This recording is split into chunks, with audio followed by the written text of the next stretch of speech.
of all the smears that have been made since October the 7th, this was perhaps the strangest. On an episode of University Challenge aired in November, astrophysics PhD candidate Malika Georgiana appeared on the show wearing a navy blue, green and orange jacket. Her team had chosen an octopus as its mascot. Now, the jacket and stuffed soft toy were then enough to get Georgiana accused of sympathy for Hamas. Now, one of those accusers was a Tory peer named Jacqueline Foster, who accused her of anti-Semitism. But Baroness Foster has now both apologised and agreed to pay Georgiana damages for the false smear. So this is a tweet from Baroness Foster. Following my public apology on X on the 30th of November 2023 and my private apology by personal letter on the 1st of December 2023, I wish to apologise to Miss Georgiana for my part in posts made about her on X on the 20th of November following the airing of University Challenge. I wrongly allege that Miss Georgiana chose one of the most disgusting anti-Semitic symbols, a blue octopus, as her team's mascot, which I held her responsible for. I accept that these allegations were completely false and unfounded. I made a grave mistake in making those posts and I should have not done so. I again deeply apologise. We have since reached an amicable resolution. I do hope this goes some way in mitigating what has been a most distressing time for her. I have agreed to pay her substantial damages and costs. Now, in a statement, this is how Georgiana's lawyers characterised the initial incident, because it is quite amazing, right? So this is from the lawyers. Despite one, being in a team of 4. 2, the fact that the episode was filmed some months earlier, so before October the 7th, in March 2023. And 3, the fact that the jacket worn by Miss Georgiana on the show was navy blue, orange, pink and green. Baroness Foster took to X to single Miss Georgiana out as wearing the colours of the Palestinian flag and being responsible for the team mascot, which Baroness Foster described as being the most disgusting anti-Semitic symbols. And this is the key thing for me. And calling for Miss Georgiana to be expelled by her university and arrested by the police. She also tagged the Prime Minister, Home Secretary, Ofcom, the BBC, and Oxford University in her post. This was someone who appeared on University Challenge. Should be a very proud moment, really. Their team had chosen a mascot. I don't watch the show enough to know if mascots are normal, but in any case, the team had chosen a mascot. She's wearing a jacket from Zara, and suddenly this Tory peer, life peer, is atting your university to tell them to expel you, and then atting the Home Secretary to tell them to get you arrested. I mean, it's very, very unbecoming of a Tory peer, and it's good that she's had to retract and pay some damages. We can, though, say 2 things in Jacqueline Foster's defence. So 1, she's not currently in government, so she's just a backbencher in the Lords tapping away on her phone. And 2, she is paying for the damages with her own money, or at least we assume she is. Now, the same cannot be said for the Secretary of State for Science, Innovation and Technology, Michelle Donnellan. Because in late October last year, Donnellan sent a letter to UK Research and Innovation. So that's the body which is responsible for channeling £3 billion worth of funding to universities in Britain. So she sent a letter and she posted it on Twitter. And in that letter, she said this: I am writing to you to express in the most serious terms my disgust and outrage at Research England's appointment of individuals to an advisory group on equality, diversity and inclusion who, since the 7th of October attack, have been sharing some extremist views on social media. I am outraged by the post on X by Professor Kate Sang, who stated that the UK's crackdown on Hamas support in the UK was disturbing. Hamas is a proscribed terrorist organisation. It is completely unacceptable for anyone to be expressing sympathy or support for them. I am staggered that this occurred full stop, let alone that I have to write to you about it. As you know, public bodies, especially scientific ones, cannot be seen to take political positions or promote extremist ideologies. I was therefore shocked to see multiple tweets by other members of the group, including the amplification by Dr. Kamna Patel, University College London, of a post on X that condemns violence on both sides, but makes reference to Israel's genocide and apartheid. And she goes on, I've always been clear, academic freedom and free speech within the law are sacrosanct, but public bodies or those representing them cannot be seen to take political positions, let alone promote extremist ideologies. This is particularly true during times when tensions are inflamed and people are feeling unsafe, and especially when those individuals are members of a group dedicated to supporting equality, diversity, and inclusion. That was a very shocking letter. So very, very authoritarian for a minister sort of in charge of universities to be sending a letter to a funding body saying, get rid of these people because I don't like their political views. But then also to post it publicly, right? You are going to direct a lot of hatred at those people. You're publicly saying these are extremists who are sympathetic towards terrorists, right? You can't really put a more serious allegation at people. I suppose you could send a letter saying they're pedos or something, right? But this is up there. And it was also completely mad, right? It conflated concerns about a crackdown on a group with support for that group. By the way, apparently it was also sort of saying this is worrying and sharing an article which involved lots of claims, not just about sort of a crackdown on support for Hamas. It also suggested in this letter that referencing Israel's apartheid and genocide constitutes extremism. Now, you'll know by now that the world's leading human rights groups characterize Israel as practicing apartheid, and the World Court thinks it's plausible they're committing genocide, right? This is completely bonkers, completely outrageous, completely slanderous. So where did Donnellan get these ideas from? Well, the iPaper's Poppy Wood explains. So she's tweeted a thread about this case, and she says, at the time, I was struck that Policy Exchange had published a report denouncing anti-Israel academics on the same day as Donnellan's attack. In its report, Policy Exchange singled out two academics for their radical views. They were the same two that Donnellan later attacked. So this is a right-wing think tank, and that the Science and Technology Secretary publicly targeted two academics with spurious charges from a right-wing think tank on the same day it was published, right? Due diligence, come on, right?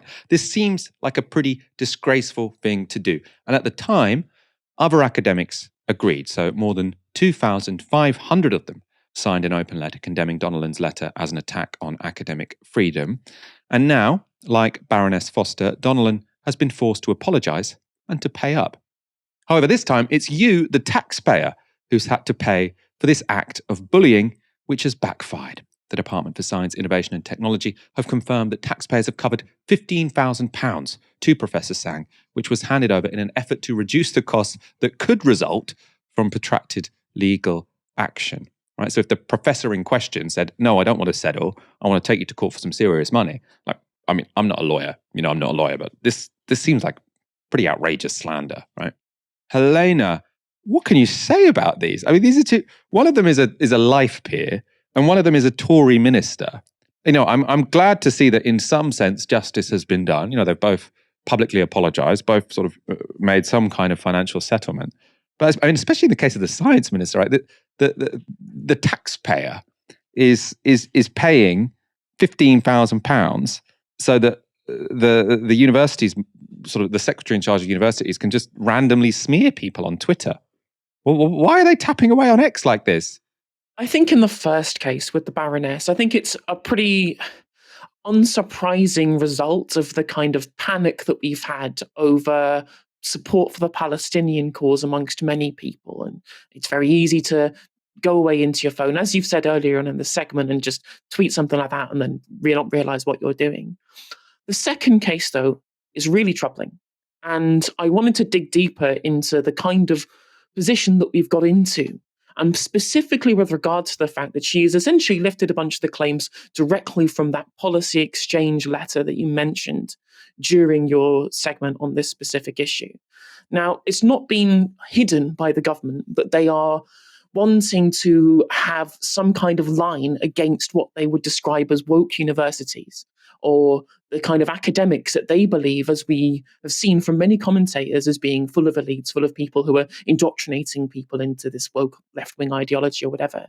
Because in the actual thing, the policy exchange that she cited, the idea, and in her statement, the idea that they were engaging in militant leftism, for example, by tweeting out things like trans is beautiful or I support the strikers. And this is the kind of McCarthyism that we've got going on here. Indeed, it's not even true. Aaron did some really good work on the Novara Media website about the fact that Policy Exchange themselves tried to find whether or not universities were making people woke, and it found out that they weren't. Excellent piece. I highly recommend people go and read it. But also, this isn't the first time that Policy Exchange have had the ear of the government on really important issues. So it's been basically a long-running feud they've also had in another term with the Muslim Council of Britain. Mcdad Versi on Twitter has been cataloguing this for a very, very long time, including very recently a piece that they did around Prevent and criticism of Prevent. Now, Byline Times, they reported on this very piece that was published by Policy Exchange and found that it was written by somebody who did a PhD thesis, kind of implying that there was a new Muslim Brotherhood controlling Muslim institutions in the UK. And Muslim Council of Britain was named in the Policy Exchange report. And what we're finding now, Michael Gove is potentially drafting a new definition of extremism so that public bodies can't engage or should be encouraged not to engage with certain bodies. Who at the Telegraph reporting is being drafted as someone potentially to be hit with this legislation? It's the Muslim Council of Britain. What a surprise.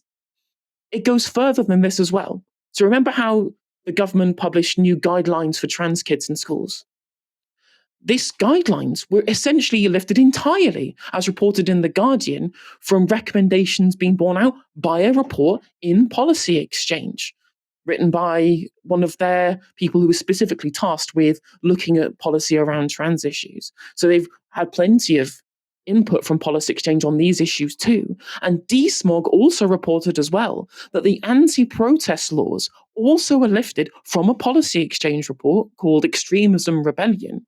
Another piece I would highly recommend people read, showing that Policy Exchange have a great deal of completely unwarranted power over essentially writing a bunch of the laws that we have in this country, or policy, or reports, or whatever it might be.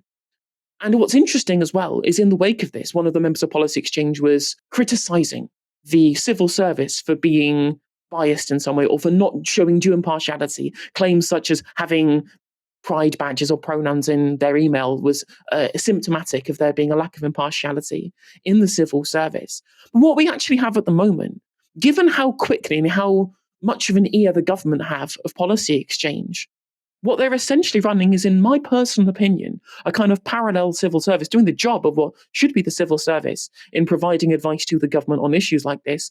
And it's blown up in their face, as we see with this Michelle Donnellan case, but it's quite sinister in the way that these links between the think tanks and government have been operating in recent years. Yeah, it does seem like the way to influence this government is just to write a report for Policy Exchange. As you said, it seems to be that they publish it and then sort of the next day it suddenly becomes government policy. Now, hopefully the Labour Party will be listening less to Policy Exchange. We'll have to work out which think tank they just constantly sort of lift their policies from. I suppose at the moment, Labour haven't really been lifting policies from anyone because they don't really have any policies, right? A think tank wouldn't sort of get much funding for saying basically nothing, right? So we'll have to see who, when they're in government, they do take advice from. But hopefully it won't be as sinister as this Policy Exchange organisation. I have to say, this is just... Especially, I agree with you. It's the Michelle Donnellan one, which is the most outrageous, right? Academics aren't like that high profile. These aren't sort of like, you're not going for another politician, right? If you sort of say, I'm going to publicly hit out against this Tory MP, fine. I'm going to publicly sort of criticize this very, very famous comment journalist. Okay. But like two academics, they're not celebrities. They're not famous people. And then you've got the Secretary of State in charge of universities publicly saying these people are Hamas supporting terrorist sympathizers. I mean, really, really outrageous and really dangerous as well, actually.